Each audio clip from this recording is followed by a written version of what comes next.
اللہ الرحمن الرحیم الصلاۃ والسلام علیک یا سیدی یا رسول اللہ وعلی آلک و اصحابک یا سیدی یا حبیب اللہ۔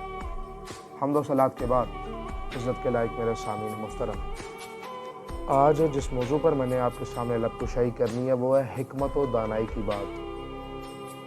حضرت لقمان کے بارے میں مشہور ہے کہ وہ سیاہ فام تھے۔ ایک روز وہ بغداد شہر میں کسی کام کے لیے گئے۔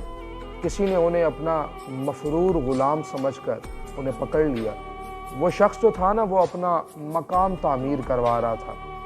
اس نے حضرت لقمان کو مٹی کھودنے کی مشقت پر لگا دیا۔ آپ پورے 1 سال تک یہی کام پوری دل جمی سے کرتے رہے۔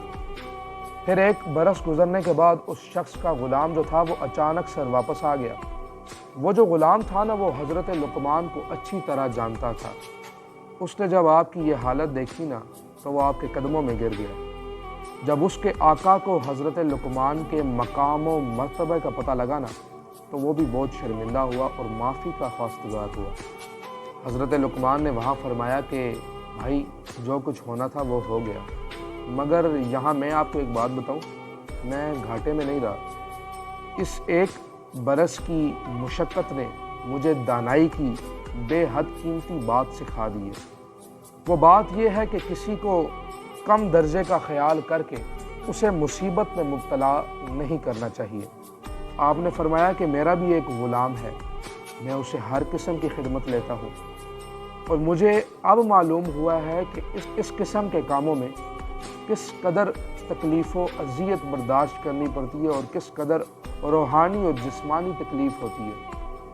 آپ نے فرمایا کہ اب میں خود اس مصیبت سے گزرا ہوں، اس مشقت سے گزرا ہوں، تو لہٰذا آئندہ اپنے غلام سے ایسی کوئی مشقت والا کام نہیں کراؤں گا۔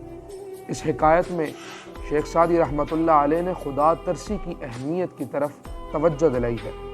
جو شخص فاقے میں رہا ہو اور بھوک کی تکلیف برداشت کی ہو، وہی انسان کسی بھوکے کی تکلیف کا اندازہ لگا سکتا ہے۔ دوسروں کی تکلیف کا احساس بندے کو تب ہوتا ہے جب اس نے خود کسی تکلیف کا سامنا کیا ہو، کسی اذیت کا سامنا کیا ہو۔